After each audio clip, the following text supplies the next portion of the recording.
very first episode, the pilot episode of the 18 Karat Podcast. I am Jordan Lennox, and here with me today is Lee Mc Partlin. What's the story? Thank you so much for coming on, brother. And can I just, before we get going here, I just want to thank everyone who listened to the podcast on Spotify. Thank you so much love, so much support you're being shown on the social media. So whoops, daisies. It was never going to be easy to start off with, but look, you know, it happens to the best of us. But anyway, thank you so much for downloading us, thank you for listening to us, and it's actually gone all over Ireland, Germany, United States, Turkey and Russia. Thank you so much, guys, wherever you were downloading, wherever you were listening to us, we really do appreciate it. There you go. And as of today, we'll be on Spotify, and we'll also be on Breakout TV, our brand new YouTube TV channel, and you can go and subscribe us there on Breakout TV. So let's go right in down to business, Mr. Lee, Mr. McPartlin. How do you want to be called? Just call me Lee Mc Partlin, or Just Lee, call you. or Mr. McPartlin, whatever suits you. We'll just call you Lee. Okay, we keep it informal. So Lee, listen, back to the podcast, brother. Thank you so much for coming on. And look, listen, you know, I mean, like, I reached out to you. I asked you, look, Lee, I'm looking for a guy for a special guest. Would you come on? Yeah, that was honestly just a strange one, because not strange in a bad way, but it was just. I think we just finished watching the last episode of Kin. Absolutely. And great show. We'll get into that. And I think I've written up a review on Instagram, and I just tagged a few people in it. And then I get a message. I think I was, at the same time, I was following people, just trying to build some network. That's what I've been trying to do for the last maybe 2 months. And yeah, you sent me a message, and it was like, doing this podcast, you want to come on? I was like, what the fuck? It caught me completely off guard. It was late at night as well, and I was just like, this can't be fucking real. I was like, this is legit. And then we were chatting back and forth for a few minutes. I was like, yeah, I'll do this. It's you know, take the opportunities as they come. Absolutely, and like I said, you know, when I saw the review, it was Halloween night actually, and I saw the review of just, you know, just kind of what your thoughts on it, of the Kin, which we were getting into at the end of the program. I said, well, you know, this is a good starting point. You know what I mean? It's fresh off it, you know, TV. Yeah. It's everyone's still talking about it. It's brand new. But at the end of the day, you know what I mean, it's not just about Kin we started talking about. It was James Bond, it was Hitmen, it was your own script. Yeah. And we kind of bonded back and forth, we kind of got talking, and, you know, we could have recorded the podcast here and then. You know, yeah, the amount of voice notes were going back and forth, so here we are now today. But listen, Lee, thank you so much for coming on, brother. Thank you for having me. Let's go straight into it. Yeah. You know what I mean, a bit of background about yourself, brother. Tell me about yourself and how you came to be a word director and the beginning. So, I've always been into films kind of from an early age. I don't know, I can't even remember what my first film was. I know I should, but I think I was just always fascinated by just everything about, you know, like, it's just, like, I remember I was like, is that real? Did that happen? I always say to my dad especially, I was like, did that happen? Is that real? He says, no, it's acting, it's just, we're getting into it. And I've always been fascinated with anything on screen. And I remember from very early age, I'm able to spot things. So I know, like, I wouldn't be looking at just the actor in the foreground, I'd be looking in the background at all the extras and, you know, everything that's going on. Like, I would be able to see in, let's say, an opening scene in like a city or like a street corner, and it's very busy, like something like in Dublin City, for example. I could watch the actor, and then I can also just see what's happening in the background at the same time. It's fucking strange. And I could just see, I'd be giggling to myself, like, oh, that extra in the white t-shirt, look at the camera for a millisecond, or this happened, or that happened. And Eagle eye viewer, yeah. Yeah, and people who do that, they always, like, I've always said that to people, and they're like, that does not ruin the film. It's like, not really, it's just more fun, I think. And my parents always used to say, when I was growing up, they say, oh, you would definitely be in this industry, you'll definitely be behind the camera. But when I was very ignorant, I was always like, no, I want to be an actor, I want to do this, I want to do that. I wanted to be an actor in the beginning, and it was something I just kind of thought, well, yeah, it must be easy enough. So when we did a few kind of like Friday clubs and all that kind of stuff growing up. That's how we did it in the beginning. Myself and my brother, Dean, shout out to Dean. And hey Dean, alright. But yeah, that's how we started off, and but I don't know, it was weird. I was very young at the time, so I didn't really latch onto it. So we would just stop for a few years, and we go back and forth. But I always love films regardless. I always watched them, even TV shows. I've only getting into TV now, but in the last year since COVID. So I've kind of properly, like, you know what? I think I'd be for some reason I find myself being more impressed with TV shows and films nowadays, and that's obviously something we can get into more. Yeah. But it's just I find it being a bit more creative, you know what I mean? And it's very interesting because, you know what I mean, I think a lot of people gravitate between film and TV, or even both. But, like, you know what I mean, I think, yeah, you know, a lot of people would spot that kind of little bit, you know, hold on for a second, that doesn't make sense, or I don't know what's going on over here. I was watching, like, in particular, and, you know, I've been watching, me and my mum, we watched The Bourne Identity one time. Yeah. And the first few minutes, the scene comes off the boat, and Jason Bourne is walking next to a kind of a small little car drives past, and you just see him behind the car floating past, and you go, I see that. Do you know what I mean? Like, you know what I mean? The ears kind of pick up like a dog. Do you know what I mean? What the hell? Yeah. But you go on from there. Do you know what I mean? Like, what was your education now? How did you, when you made the decision, kind of go, wait, I'm going to go down this route now. Where am I going to go? Am I going to go to college, or am I going to do a course? What was the decision for you? To be honest, I'm still kind of trying to figure that out, because I'd say this all kind of started off that I knew I wanted to get into this was, I'd say, first year, second year, back in secondary school.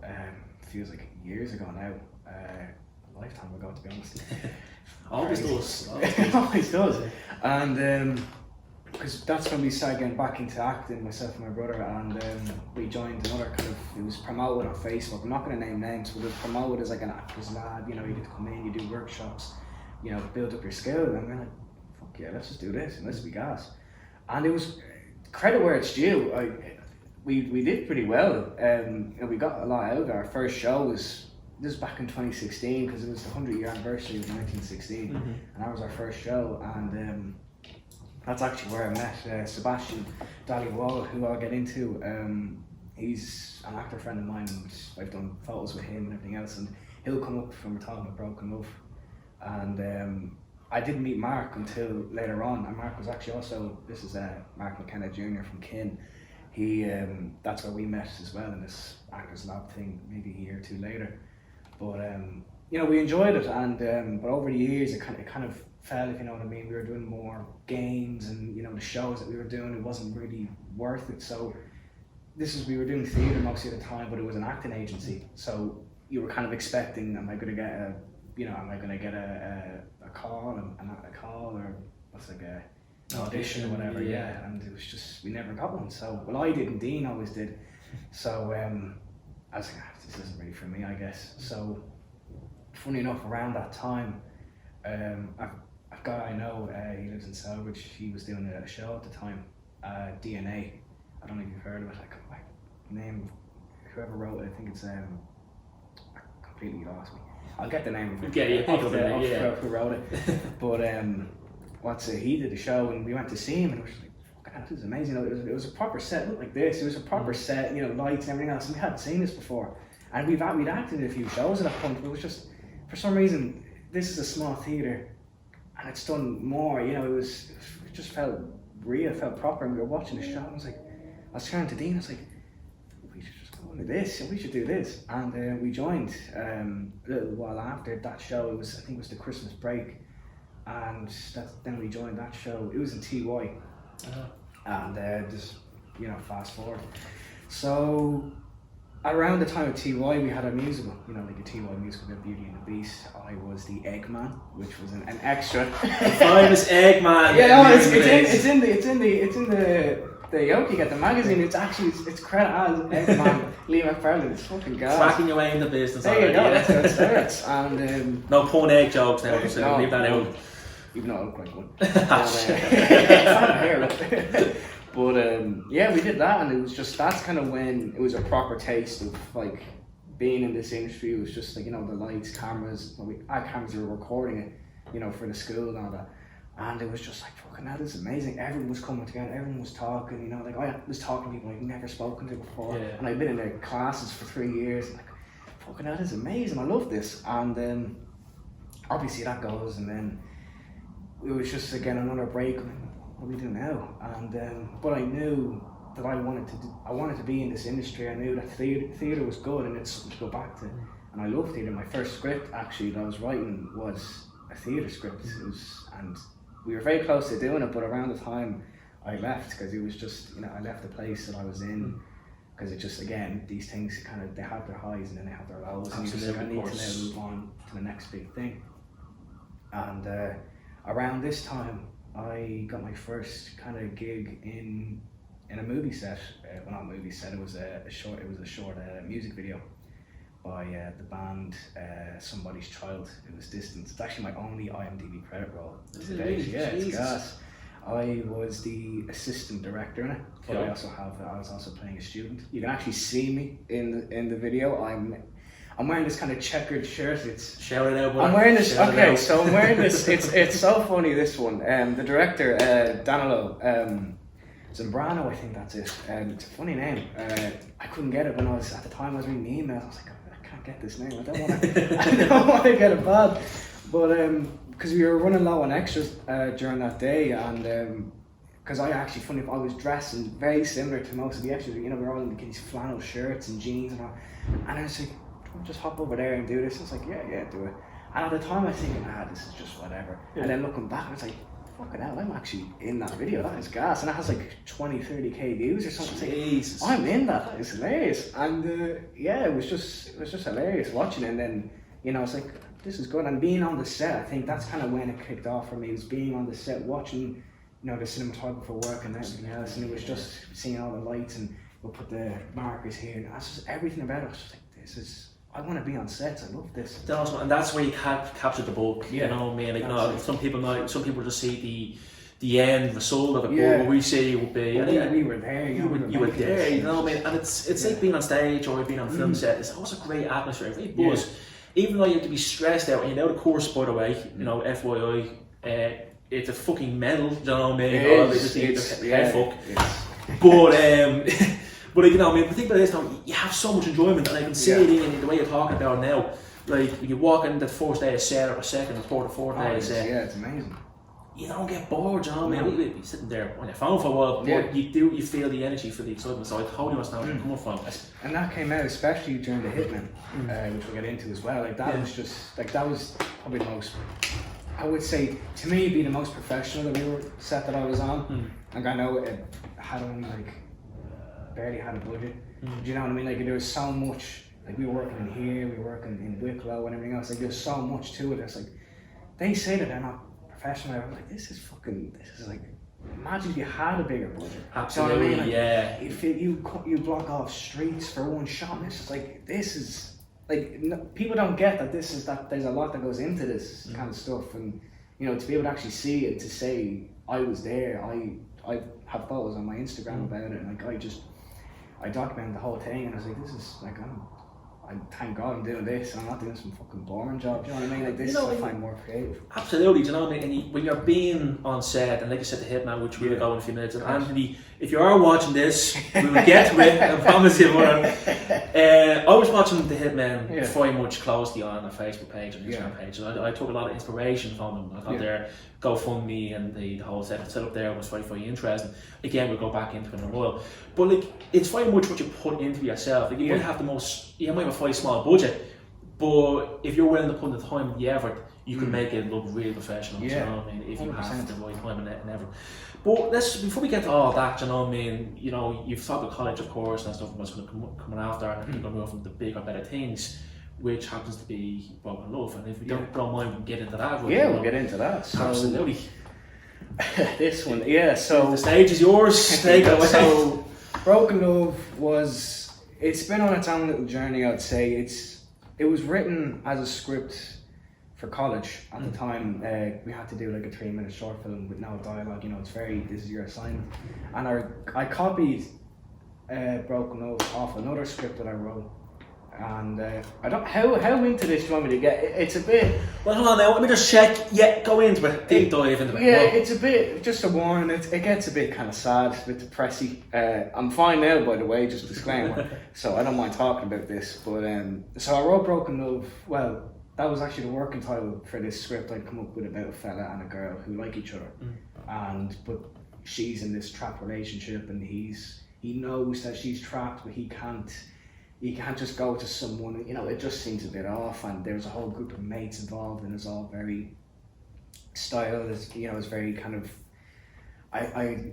I focus on a lot of music. I was listening to a lot of music when I was writing it, and I'd come up with like a slow beat track or whatever, and I would write a scene based off that music. And I was like, yeah, this works. But a lot of it was, I tried to keep it personal. I think, especially for your first film, I think it has to be personal. Yeah. Well, not has to be, but like, bring yourself into it in a way. Do you know what I mean? Like, that's kind of why it's funny when you see directors making cameos, whatever. Like, for me, it's like I would do that, but like if I say, yeah, this film is about me to an extent, I feel good about it. And I know most people say, oh, why would you? It's very arrogant. It's very, why would you? It's kind of selfish. Come up with something original. It's like, yeah, but what if I have a story that I want to tell? Do you know what I mean? Like, what if something that's happened to me happens to a lot of people, and it's something that people can relate to?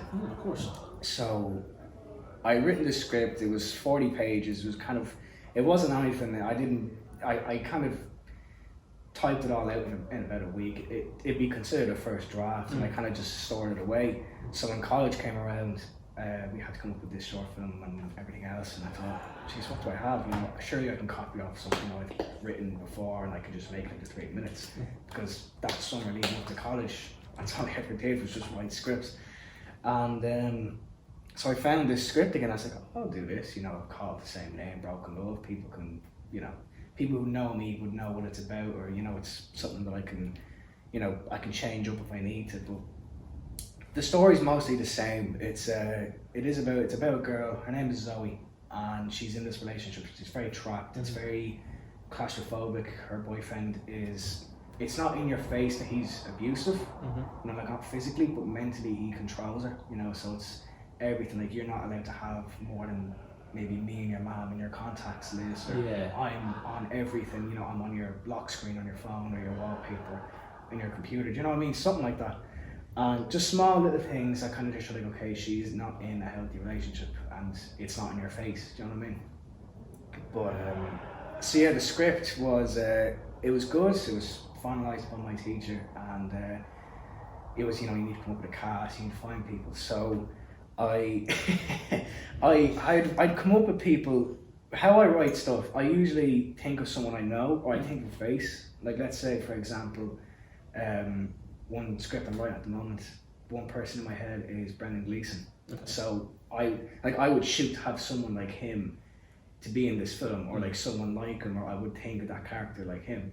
So when I was writing this script again, I thought people that I knew, and one of those names was Sebastian Watt, or Sebastian Watt, I don't know how he likes to be called, but and I messaged him straight away, and I said, look, I have this script here, do you want to just give it a read, do you want to do it? And he said, yeah, send it on. And this was all in a weekend, and he got back to me, he says, yeah, I'll do this. Straight like that. He said, yeah, that's thank cool, here we go. And so that was it, and we got into a call, and we were just talking. I said, I need 3 actors. I need someone to play Zoe, I need someone to play your character, or you, and I need someone to play Aaron Clancy, who's the boyfriend of the story. I need someone to play this character. And he was saying, what does this character look like? What's any features, anything at all? And I says, well, he's someone that when he walks into a room, you're immediately kind of drawn to him. He's a nice guy, he kind of controls the room, but behind closed doors, he's an absolute he's the devil himself, and he said, hang on, and he sent me a headshot of a friend of his, Richard Adams, who he went to college with, and I just looked at the face like, yeah, that's Aaron 100%. So I got into contact with Richard, and this was about a year ago, I'd say, and I got into contact with Richard, and we were just chatting away, and we did our first kind of call, and it was all went well. And I was like, okay, now I need someone to play Zoe. So I had a friend of mine. So to cut back to one of our previous conversations about what got me into this more, during the last few years, I was doing a summer camp called Stage-Wise. Okay, cool. And that kind of... Good shout out, actually. Honestly, anyone who's into any kind of performing arts, dancing, music, singing, dancing, whatever, acting, go to this, because it's just, I went to it, and it's kind of, it has made me who I am. What's the name of it again, just for... Stage-Wise. Stage-Wise, so check that out, folks. Yeah, it's on Facebook, it's on Instagram, and everything else. It's amazing for people who want to get into the talent, and they just need to look for themselves. And to find people who have similar interests is definitely the place to go.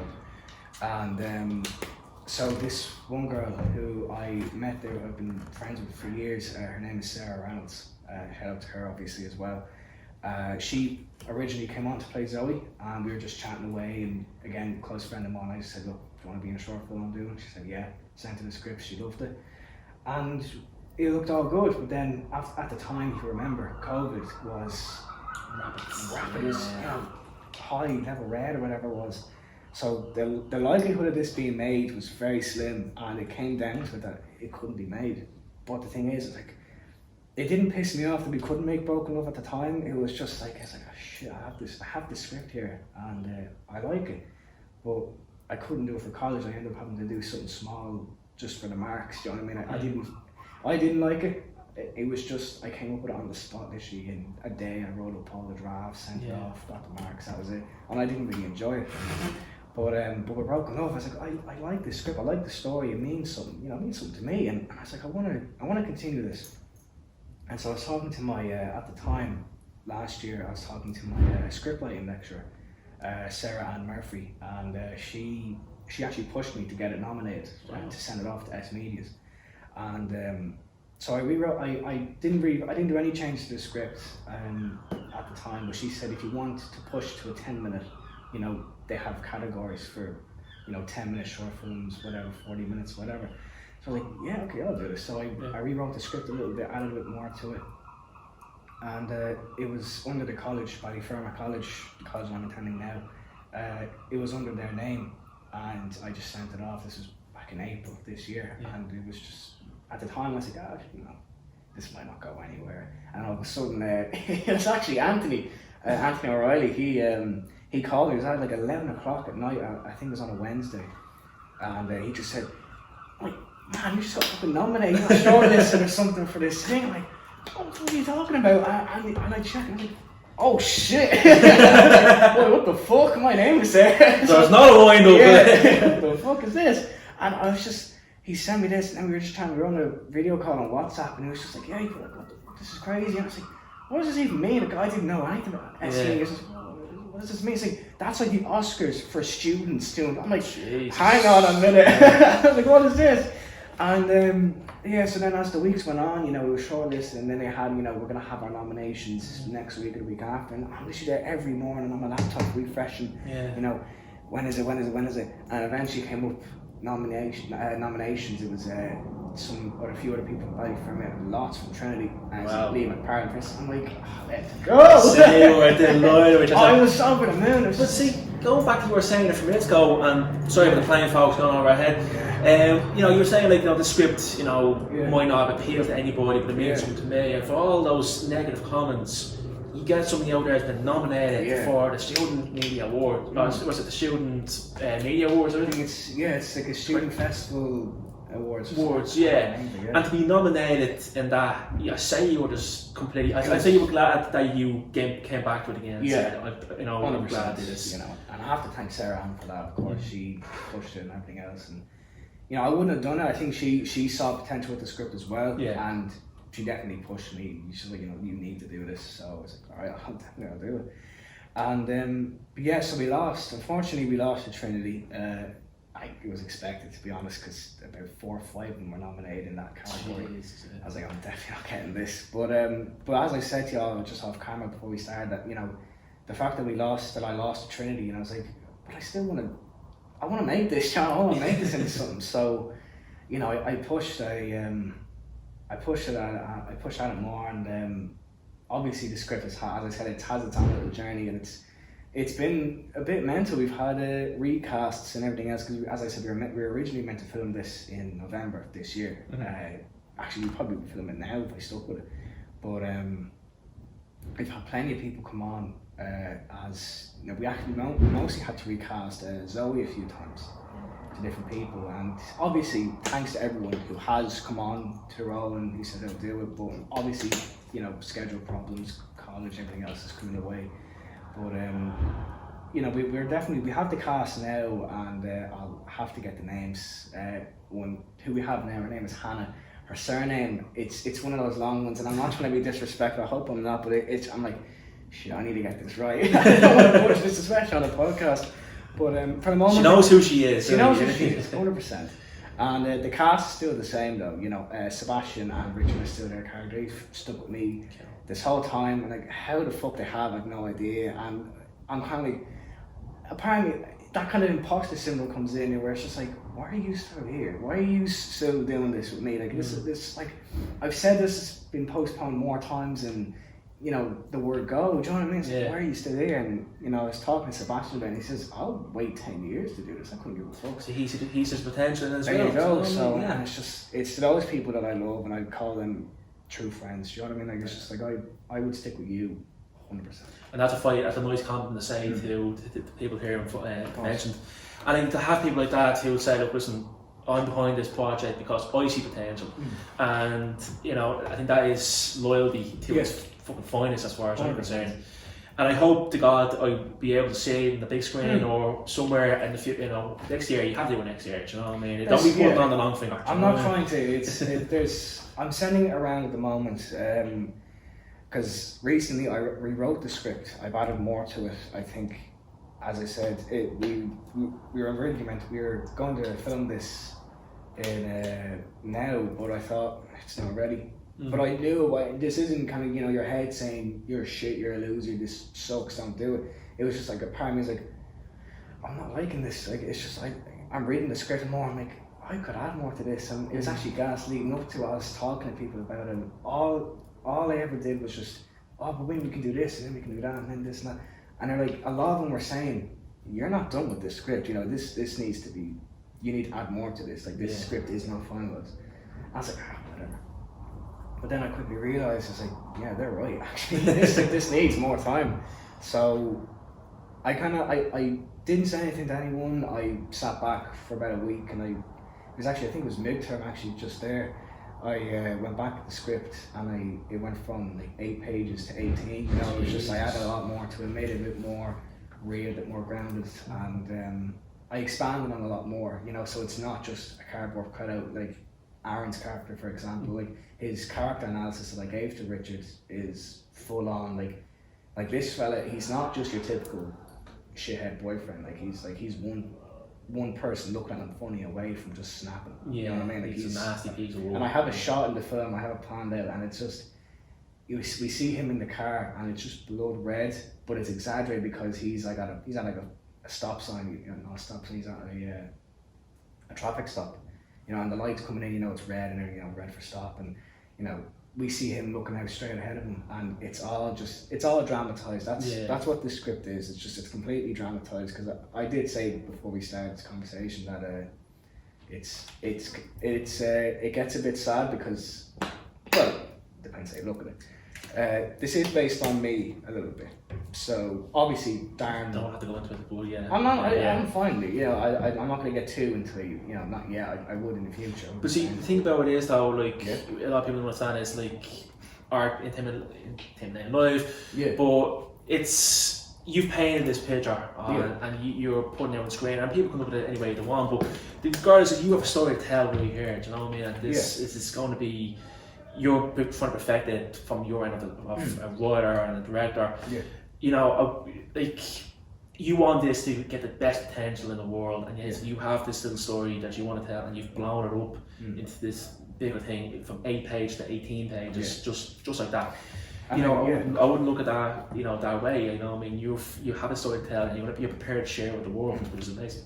Like 18 pages doesn't sound a lot to people. Like you get someone saying, "Oh, I have this 100 pages script, or I have this, or that," and it's like, I mean, you can tell a lot in 18 pages. Yeah. And it's, as I was saying, you know, it is dramatized to fuck. It's just, you know, I don't know anyone who's in a relationship where it's as bad as how I portrayed it in the script. You know, it is completely exaggerated, and it isn't based on one person. You know, the Zoe character, it's not based on one person, so you don't need to worry. Anyone, but it's based on just a lot of people that I've met over the years and my own experiences with them, and I've just kind of compiled them into this one character, and I just kind of, I was like, yeah, I think this suits, you know. And again, it's not a cardboard cutout. It's like this character has her own struggles, her own little problems, and you know, originally the script was kind of focusing more on Darren, and I thought, it's just like, it just looks shit, you know what I mean? Like if I'm basing off one person and, you know, the story's called Broken Love, it's not about Darren, it's more about Zoe. You know, she's realising that this is broken, this is not real, you know. I'm a trophy to this person, I'm not a person. So, you know, the story is about her, and that's kind of, I wanted to kind of do it in a way that it's respectful, but also it's like, well, this is real. Like, one thing, obviously we get more into, you know, that I'm not a big fan of films nowadays, is they don't take a lot of risks. And it's annoying, and I know for someone like me to say, you know, for someone who's barely had their foot into the door, you know, to say all that, but like, it's just, I think it just, people need to kind of, not to say anything too crazy, but I think people just need to kind of cop on a little bit, because it's just, you know, this stuff is real, you know, you can't say this word, you can't say that. You know, obviously, I'm not going to just spout bollocks onto a page and expect people to like it because it's artistically pleasing. It's like, no, if I'm going to say how it is, because it's a film at the end of the day.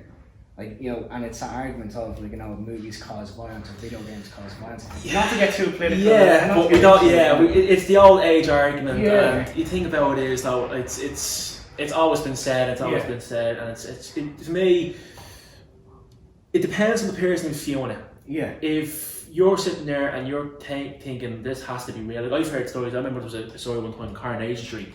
I don't watch Coronation Street, right, but just the newspapers next day. Yeah. And there was an episode one time where the tram crashes, right? Yeah. And people called in with the British Rail and asked, sorry, is the tram was working in Manchester? I saw it on TV, it was a crash last night. People become a little bit more invested. And you have to understand, this is a film. There are actors playing characters. But the story, you have to understand, is real. But it's, like, you know what I mean, people who could sit there and watch a movie and go, Jesus Christ, I can relate to this. That's it. That's what you're trying to prove. You know? That's what I'm trying to do, especially with this film and, you know, other films I'm trying to write now. It's just I want people to kind of sit back and say, yeah, I can relate to this. Like, this has happened to me to an extent. You know, it's just more or less also just to show respect. Like, look, but also just like, this is real life. This happens. You know? It does. There's no point beating around the bush. Exactly. There's no point sugarcoat it. You know what I mean? You have to show how it really is. Exactly. You know what I mean? You can't go, oh, well, you know, we can't show you this bit, but, you know, you have to kind of, you know, get in there, because sometimes showing the world for what it really is, or something that's shown, you know, to be behind closed doors, when you open that door and let the viewer watch what goes on behind that closed door, then that's the impact, and then that's what you're trying to prove, and that's what you're trying to show. There's no point beating a bush. You can see that. That's what you're trying to say. Yeah, like, it's, and especially with Broken Love, like, it's just, you know, I've added new bit, like I said, I've added more to the script, I've put a bit more meat on it. Like, there's a few shots in the script where it's like, you know, a part of me kind of looks back, like, how the fuck did I come up with that? You know, like, how did I get from, you know, this to this in, you know, a day of just writing away? But it's just, I think that's, you know, I'm not scared to show stuff on screen.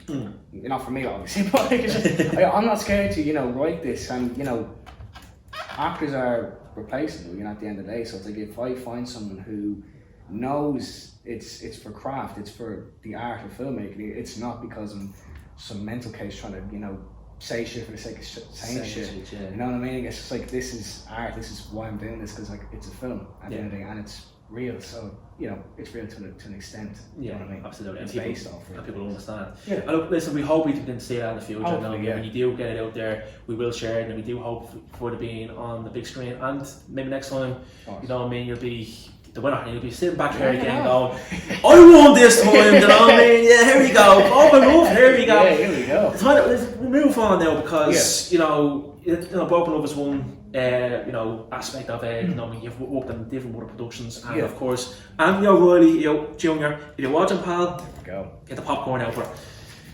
Man, good segue. Yeah, it was. Yeah, I don't know. I don't know. I'm getting good at this. So, tell us a bit about what was your involvement in that. So I was tasked by Anthony to document the whole thing. So I was doing mostly behind the scenes work. So, you know, if you ever see the making of whatever film, you know, you see the cameraman in the behind the scenes. Yeah, exactly. So like, I'm there recording the actors, taking photos, that kind of thing, promo basically. And so that all started from, it was last September, I think it was, when I met Anthony first in college.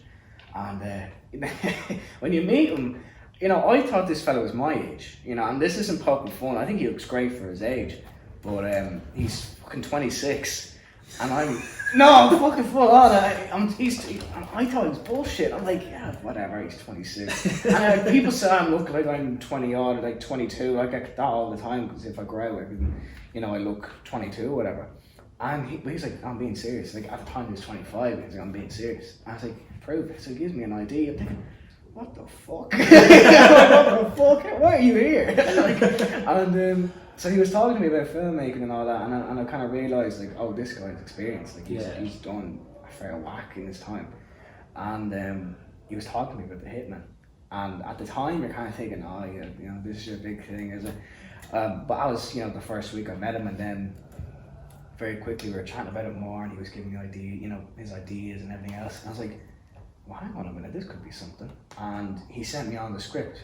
And I said to him in class, I said, look, send this on, I'd like to read it. And he said, yeah, so he sent it to me, and I read it, and I was like, what the fuck, this is like, this guy could be made, you know what I mean? Like, this could be something. And he said it to me, he says, yeah, well, we're making it next year. I'm like, next summer. I'm like, fucking hell, nice one. Yeah. And he said, do you want to come on? I'm like, yeah, sure, I'll come on. Like, what do you want me to do? And he was just, well, I need behind the scenes. And I've done it, so... He saw on my Instagram I would do behind the scenes work for theatre shows that I've been a part of, or just anything else like that. So he knows, like, okay, so you know how this works. You know, like, you know, I've seen plenty of behind the scenes making of films, you know, documentaries. So like, it's easy enough. Like, I just stand there in the corner, like I just come up to you, ask you what you're doing now, and you talk to me about it, and that was it. That's actually all we did, pretty much. And so this would have been just after Christmas. He put me in the group chat for the Hitmen and everything else, and that's kind of where I met, you know, some of the actors and everything else, and only through text. And he said, we're doing auditions, we're doing rehearsals soon, over Zoom. And he came to me, he said, look, can you record our Zoom meetings, you know, the meetings and the rehearsals and all that? I said, yeah, sure, yeah. Hadn't a clue how to do it. I'm going to learn. I'm going to learn. I have to learn now. Yeah, so we did all the rehearsals on Zoom, which sucked. It wasn't the same. It wasn't the same as your typical, you know, your table read or whatever. But it was nice to meet everyone. You know, like we met Keane Colbert, Connor Hamill. Sorry, Connor Hamill. Yeah, Mark Hamill. What the hell? Yeah, just met him. Yeah. Well, cameo. Oh, sorry, don't take much of it. Who are you then? Yeah, I'm your father. Yeah, Connor Hamill, and you know, just a bunch of others, and Aidan O'Sullivan will be another one. He's been in it. Aidan O'Sullivan. He actually was in our documentary. Yeah. Aidan O'Sullivan. Shout out to Aidan, because absolute gentleman he is. Always puts up so many things and promotes a lot of things. So Aidan, that's for you, bro. He was hilarious. But yeah, we met a few men, and another one, MJ O'Sullivan. He's a much older actor himself, but when you're chatting with him, you're just kind of glued to him. You know, you're just chatting away, and he's like, yeah, like I'll chat with you, no problem. Like, you know, you're just talking about acting, talking about everything, you know, because I don't know how old he is. I think he's in his late 60s or 70s now, but we were just chatting away, and we were actually here in the Black Abyss doing some of the shoots, some of the scenes for the Hitman, and we were just chatting away in the room there, and you know, you're kind of just like, yeah, this is a fella with experience. Like, he's been doing this for years, and it's those people you won't meet on the street. You know, you have to be on a set. You need to be in these places to meet them, and it's just I'm very glad I have. And Keane is gas. It's just I need to kind of say Keane is just. Have you seen the making of? I had a pleasure of actually watching a good chunk of it. Unfortunately, I didn't get a chance to watch all of it, but I did watch a good chunk of it. And it was, you know, I actually auditioned originally for the Hitman. I can't remember the character now. It's been a good while, but I couldn't do it because I was in work. And I couldn't make the auditions. I would have fucking loved that they only a Hitman. Knowing what I saw now. Yeah. But I think it was. I forget that it was one of the leads. I think it was. I think it would have been Connor's character. Yeah, I think I went for that one. I did, and I remember getting the form and all. They sent it back and all, and I think he got back to me. I said, "No, sorry, but I'm working." So it was just, you know, I was good because, you know, I mean, I hadn't acted in a while myself, and I wanted to do it. And I was like, wait, but this is a now me. But you know, I did get a chance to watch a bit, and it was so well done. I thought, you know, I mean, I watched. Don't think for 1 second I wasn't watching, because I was watching. Yeah. From the setup, and I was following the Instagram pages and the setup and the whole thing and the funding that went behind it. And Anthony does have his head screwed bleeding well on. You know, I mean, he has that thing. He knows what he's doing. Yeah. And but he was talking to me about it and all, and you see it in the video. He knows, like, if he's in that headspace, he just, you know, doing all the pointing around, you know, everything else. And I got a few good shots of him working. I tried to focus more on him working, as well as actors and everything else. But he knew exactly what he was doing. Actually, I just wanted to give a quick shout out to the lads. Actually, did he do widespread as well? Widespread. Yeah. That was his first one. I think it's the lotto ticket, but widespread was kind of his. I think it was his first kind of, I guess, big one, if you know what I mean. His first kind of big little short film, I think. Then it was obviously the Hitmen and was next, but yeah, he did widespread. Yeah. Well, I just want to give a quick shout out. Dream Factory Productions. Go over there on the Instagram page, Facebook page, I think. Yeah, Facebook page. And give them a follow and a like and see what they've been doing for the Hitman. Quick shout out. And by the way, love the bleeding poster. The first one they brought out. Yeah, I don't know. It was very Quentin Tarantino, I thought. Yeah, they looked it. See, I don't know if have you seen all the posters? I have seen them. You know the one with the black background. You know, I think it has like the cigarette kind of. The smoke of the gun going. Yeah. Or something like, I don't know which one it is. I'll show you afterwards. I prefer that one. I like the one we have now, and I can't wait. I'm gonna get a copy of the poster myself. And I can't wait to get it. It's gonna look fucking dirty. But I was kind of like, when he showed all the other ones, I was like, that looks nice. I don't know, but I think it's really good. I think it is very Quentin Tarantino, but there's a lot of Tarantino Pulp Fiction in it. Like, a lot part. You know, the way he pitched it to me was, it's like Pulp Fiction in Ireland. And I was like, we need to give a bit more than that. But yeah, I'm 100% on it. But I was like, yeah, Keane, he fucking. Does it start like in McDonald's or something? Does it, like, you know what I mean, where they're just gonna start kicking off at his briefcase or something? Yeah, it was just fucking. Oh, it's so funny. He was one of those. He's one of those guys that he's on the minute he walks on set. It's just. You're kind of laughing.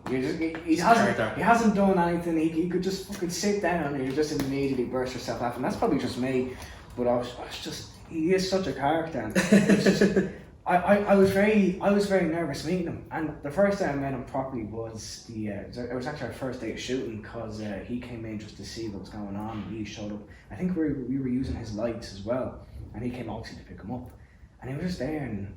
We were just kind of chatting away. He was kind of in the corner on his own. We were just chatting away, and you know, obviously I had seen him for like 4 or 5 weeks leading up to it. You know, on the rehearsals. But I was like, I'm fucking standing here, bro. This is gone. And we were just chatting away, and you know, we kind of both of us. I think I was kind of trying to act all kind of cool and like, not saying much and trying to impress him. But but very quickly we became mates, you know, like we were in here for the night shoot, which was from 9 o'clock at night to 9 o'clock in the morning, and it was just, you see it in the behind the scenes, like all the clips of it, it's just him, it's just fucking about. But I think it's funny that he's not being a bollocks, he's not trying to, you know, piss anyone off. Like, it's just, he's just there having a laugh, just a joke, you know what I mean? And you're just like, thank fuck we've someone like him on this. You need people like that. You do actually, like you said, it was a night shift, I'm gonna call it a night shoot, I guess, in here, and I do remember seeing it on the Instagram page, and you did be obviously to be tired, and obviously you need that kind of bit of he kept it going, and especially, and Connor as well. Connor Hamill, he was fun to talk. Like, I didn't talk to him much. But from when we were chatting, you know, when we were, it was just great laughs. Especially when we were in Dublin, we were filming some of the other scenes in Dublin. I don't know how much I can say. I don't know a lot of the names of people, so that's kind of why I'm trying to avoid it. But I've completely forgotten them. But we were filming in Dublin. That's kind of when it was our first proper shoot with Connor and Keane together.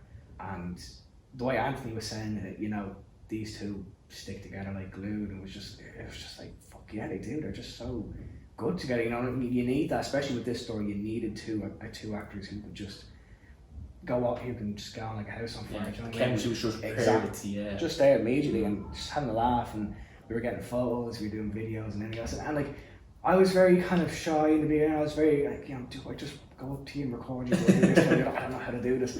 And they were just so open to it. And Keane especially, it was just like, here, you get your camera. And we would do a bit, and you see him in the back, and you know, like, whoever I'm trying to record. And it's just like, you're making it easier for me, thank fuck. So you definitely need someone like him on the set. But it was deadly, and even in Wicklow, which was our last day of shooting, we were in Wicklow for a few hours doing the kind of the finale and all that of the film. And even then, it was just like I got fucking sunburns proper. Like I mean, mostly my ankles and everything else. But they're talking to me about I think where were they? I don't know where they were before that. It's completely lost me. But they were filming there. I think it was the week before Dublin. Completely forgot where. And I think it's Wicklow as well. I'm not too sure. Anyway, they all got badly sunburned. Like Anthony got like heat stroke or something. And Jesus Christ. Then when we were in Wicklow, it was just get a gazebo, about fucking yay big, up half the size of this room, and it was just everyone was just kind of huddled under that. And I was like, yeah, I'm not getting sunburned. Fuck that. And I was walking up. I didn't even have a jacket with me. It was freezing cold. I didn't even have like a sweater on me either. And I was just like, fuck. And I knew it. And I was coming home and I was checking myself. It's like, yeah, that wasn't that colour when I got here. And it was just fuck. But I enjoyed it. Looking back on it, it's like hell of experience. I loved it. I loved every minute of it. Well, we look forward to seeing the Hitmen, and obviously there's no release date, isn't there? There's no release date yet. I think they're in the editing stage at the moment, and they're going to be throwing it into the the film festival circuit, and then after that it's premieres and then release dates. But yes, I can't wait for it so much as anyone else. I'm looking forward to it. And if there's a premiere, I'm fucking just sneaking the back door. I'm fucking sneaking. It's over the wall. What's a crack here, lads? But look, we'll move on from that because the Hitmen was one hell of a production for you. But let's look at something else that really kind of got us, how we got really in contact, and that was the brand new show on RT, Kin. Yeah. Now, Kin is just started back in September, finished up on Halloween night. Yeah. And a lot of people saying we have a said the second coming of love hate and all that stuff, the comparisons. Which is frustrating because it's annoying. To compare to love hate is like comparing an apple to an orange. You know what I mean? It's night and day. One thing is, I know it's all criminal and all that stuff, but we'll get into that very quickly. We only have about 10 minutes or something to dive into it right now. But overall, what was your opinion and feel on Kin? I thought it was really good. I think in terms of characters, very good. I think it was, when we see Amanda played by Claire Dunn, actually, we're actually in the middle of, we were reading an article about Claire Dunn. There you go. In a woman's news thing, but look, that's, we won't go into that. Little plug there. I think Women's Weekly, I think she was giving her an interview. She was really good, and I can see what they were trying to do. They were trying to, in the beginning, you see her as, I guess spoiler warning for anyone who hasn't seen it, when her son. So I just want to say, thank you for reminding me. Spoiler: if you haven't seen Kin, tune out now. Come back in a few minutes. But there is going to be spoilers in Kin. So heavy spoilers. When her son, getting into it, so when her son got shot in the first episode, I think that was fucking crazy. Now, obviously, that's kind of when the similarities to Love Hate came in. When their brother gets shot in the first season of Love Hate. I think it's Darren's brother, I think is his name, but it's so long actually. It's so long, I don't even know, and I've only binged Love Hate there recently. I was binge watching about a month ago. Do you know what I mean? It's so good. But that's kind of when the similarities came in, and we were watching, and you kind of think, she's just going to be the pissed off man for the whole season. Exactly. But very quickly, it's like, they're actually pushing her to be sort of the main, she's going to be the one giving all the orders. I'm like, this is done properly, and obviously not to get into any politics or whatever, but when you see women taking stage now into filmmaking, into shows, it's a tightrope situation, because you can do it in a way where this is done properly, I actually can get behind this 100%, or it's all very in your face, just forced for the sake of it, but they definitely did it very well. I have to say, Claire Dunn blew me away. I thought she was fantastic, a rising star in the making, as it's been described here in the article. And when you see again, because MJ Scallon's in it, and I love MJ Scallon, I thought he's fantastic in Peaky Blinders, Holly Oaks. I do watch it, okay? And I will admit that on camera, but don't hate me for it. Once upon a time, I used to watch it, right? I think it was. What am I doing here? I think I had a girlfriend at the time. I think she left me. Charlie Cox as well. Yeah, absolutely. Daredevil, wasn't he? Yeah. And of course, Aiden, of course, and we'll go back to that in a minute, but to me, I thought she was fantastic, you know what I mean? A lot of confusion at the start, I thought it was a lot of confusion at the start because you don't know really who's who. Yeah. You immediately think, oh, Aidan Gillen's going to be the guy this woman. Yeah, you think he's going to be the... Yeah, and you're just calling him John Boy straight off the bat. Yeah. John Boy's in it! I think that's... I'm very biased when it comes to Aidan Gillen because I haven't seen Game of Thrones. I don't know what he's like. I never... I watch it later on, but I never clicked with it. But when I watched him as John Boy in the first few seasons of Love Hate, I was just like, oh, fucking hooked onto it. Do you know what I mean? It was really I good, loved him in it. But and then spoiler warning for Love Hate if you haven't seen it, when John Boy leaves, obviously he gets shot in the face by Darren. You know, have you seen that point? Well, if anyone has been living under a rock for the past few years, but I yes. Okay, you've seen it, Grant. I've watched a lot of Love Hate. Yeah, I don't want to spoil it for you, but when that happened, I was watching it alone upstairs, and that happened. I was like, oh fuck. But then my parents were saying, oh, but Nige is good. Tom Van Lawler, I love him. He's fantastic. He's fantastic. Yeah. Great in Dublin Murders, but I don't like Nige. I like Nige, but I don't.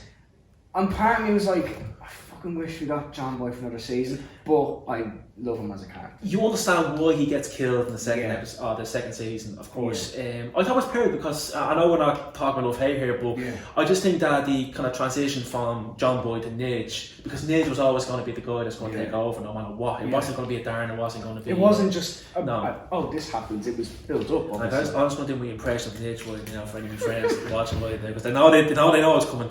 Oh, like, Darren, I'm not doing it anymore, alright, because Darren, see, the thing about it is, I'm going to stop doing that now, just before we get What the fuck? That's actually really good. You know what it's something we don't, you know what I mean? But I won't deal with Trish right now. Sorry, fuck, you completely caught me off guard. No, I get all that. But anyway, sorry, lapse of crazy moment there. But yeah, of course, like, I thought it was really good. But when I saw Aidan Gillen in Kin, I was kind of going... You wanted more from him.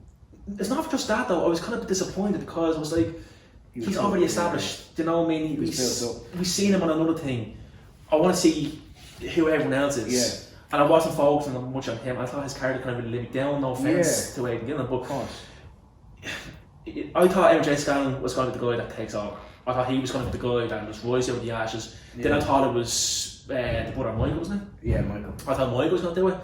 And then she comes out of nowhere and says, no, here, fuck you, so I'm taking over. I think the way they do their women, they want the female characters in it is very good. We see Maria Doyle Kennedy, you know, from the Commitments, and she's been around as well. And, you know, she's established herself. And when I saw her in that, I was like, oh, fuck yeah, I have to see this now. Because, you know, like the cast, for what it was, like, fuck, it may as well be, you know, the new Love Hate, because it was just, you know, it's just the cast was amazing. It was experienced actors, but also you're getting a lot of newbies coming in. You know, like a lot of them have it's their only IMDb credit or whatever. It's just like, geez, like it'd have to be some luck to get into this cast. Especially with a mate of mine, Mark McKenna Jr., who plays Anthony Kinsella, the son of Amanda, and. I was talking to him about it, and obviously we can get more into ourselves because we actually have something in the pipeline that we can discuss. Well, before we get into that, I think there might be a part 2 to this episode. I'm looking at the clock here at the moment, and we're 5 minutes away from ending here. So, folks, there will be a part 2 on this because we've taken a huge deep dive with Nige impressions and deep dives of Broken Loves and Hitmen. But yeah, please continue. For which? For your friend there with the Mark, so we'll get into we'll talk more about Kin and then we'll get into that. I think because we kind of left that halfway. Kin, I think for me it leaves you wanting more every episode, which I think is good. It's good, but at some point an episode becomes filler and it's just like, fuck, we got another 20 minutes, or if we maybe cut 10 minutes of family drama and got a bit of more. Exactly. It's like, there we go. But I think with the action that we got, you know, with the drive-by and then the ending, you know, Eamon and all sorts, and it's just like, we're getting it, but we're not getting enough of it. And I'm seeing a lot of people saying, you know, in the trailers you're seeing clips of drive-bys and people getting torched, like, oh fuck, this would be action part and everything else. And obviously action is not everything. It could be a part of it, but it's not it's not what's going to sell your show. This is still a story to tell. Yeah. And what we got, it was amazing, you know, especially that drive-by, it was done in one take. You know, it was amazing. And I was talking to Mark about it, and I'm like, it leaves you wanting more action as well. As much as leave you wanting another 10 minutes of an episode, it's just, we need a bit more gangland violence in it. I agree, because, and I always try to make this comparison between Love Hate and I know I hate when people start comparing, but I have to on this occasion. When people say, oh, Love Hate and this and that, Kin, I always want to say to them, look, Love Hate was, it's like, Kin is based, it's like, Love Hate is the inner workings of a machine. Yeah. Every moving part is making this machine operate. 100%. And you see the kind of what goes on behind the scenes, the drugs coming in and the ports and being moved to a different location. They do the mix of chemicals and they bag it up and pass it. Yeah, it's not just something that happened off screen or actually showing you how everything works. You basically see how it works. And I remember watching an interview with Paul Williams, criminal journalist, and he even said that I don't even know how he knows most of the stuff because it's fantastic. Do you know what I mean? It's well written. Peter McKenna, who wrote Kin, amazing. Like, Peter McKenna is fantastic. Yeah, he did. Which one did he do as well? I think he did Double Murders, but I'm not too sure. I think I'm confusing him with someone else. But he's been around, and I sent him a text actually on Instagram, not to cut you off. No, I did too. I sent him a text, and I just said, like, this is amazing. I like from what all the goods, you know, that you showed in everything you showed in the show. That's, you know, characters and, you know, the world, this gang. I think it's a good change from the usual, you know, the bubble jackets and the tracksuits. Well, that's it. Do you know what I mean? That's different. You have people saying like, oh, but guards would never park outside a crime family's gaff and, you know, be their guards. And like, they would, like this, they do. And going back to what I was saying, like with Love Hate, you have this, each moving part shows you how basically a cartel works. Yeah. As a Kin, just shows you the machine. Yeah. And it's more, as I would say, more mafia style, it's more family orientated. Yeah. They're the ones giving the orders down to their lads. You don't see what they're doing, but you're focusing on the ins and outs of the workings of trying to make sure everything's kind of keep peace, or if they had war, if we saw in the past episodes. And Peter McKenna, like, you know, I mean, shout out again to Peter McKenna, brilliant job in season 1. The 41st episode, I watched it and I was like, this is great. Hooked. It was hooked because they had to do what they had to do in that first episode. Otherwise, you completely wouldn't want to watch the second episode. And it was at stages where second episode, third episode, and I was kind of like, are they going to do something now, or is it going to push away? Yeah. And then I hate to make this comparison, and Peter McKenna, if you're watching this, no offense, it was like watching a kettle boil to that breaking point. And you could see it gradually going towards. It was getting, every episode it left you wanting a bit more, and you're just like, oh, but it's there, it's there. I know what's gonna happen when it's coming, and then eventually it comes, and it's just like, it's like, what's the next thing? I need another drive-by. I need another torture scene. Someone getting shot. You need something, but not to say that I love violence to that point, you know, begging for it, but you know what I mean. Yeah. It's just, it leaves you wanting more. But you want that capture the moment, the drama, kind of go, oh shit, shit. I mean, he's going after the child now. He's terrorising the family. Like there was one particular scene where, you know, Aidan Gillen's character is in the car and he's meeting this man. Yeah, that scene. Yeah. And I was like, okay, well, he's obviously, you know, a bit worried here that he's, you know, he can't trust anyone, and he was fucking spot on, because next of all, boom, he's, you know, his like guard or whatever, his personal guard or whatever, just fucking shot in front of him. I'm like, oh shit. And then what I love that little scene with the stunt as well, you know, with the hitman get hit going over the hood, that was really good. I was like, there you go, there's something. I was like, come on, get out there, show someone. I thought it was really good. It was a really good episode. I think it was the second last episode wasn't it? I think it was the second or third last episode, but let's get into the last episode, because we are running out of time here. Yeah. What was your thoughts on the last episode? Because there was a lot of mixed reviews on it, but I think I think it's good. It was good to end the show, the first season there. I think it was very surprising to see, spoiler warning, to see Eamon getting shot. I think it was like, fucking, they actually did it in the first season.